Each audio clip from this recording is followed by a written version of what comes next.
बघ छान पाऊस पण येत आहे. मस्त छान असे गरमागरम भजी बनव. ठीक आहे बनवते चल.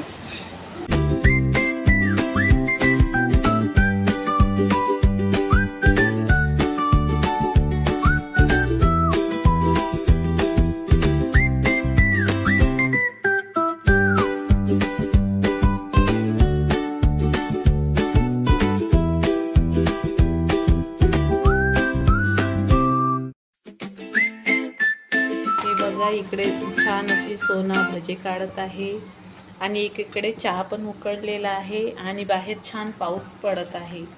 चहा सोबत गरमागरम भजे खाण्याची वेगळीच मजा राहते.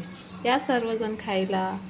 तर मित्रांनो या छान असे भजे आणि चहा खायला घे ग. तर मित्रांनो तुम्हाला जर माझा व्हिडिओ आवडला असेल तर माझ्या चॅनलला लाईक करा, शेअर करा आणि फॉलो देखील करा. आणि तुमच्या इकडे पण पाऊस आला का मला कमेंटमध्ये सांगा. Okay bye. भेटू एक नवीन व्हिडिओ सोबत. आता बाय कर. Bye bye.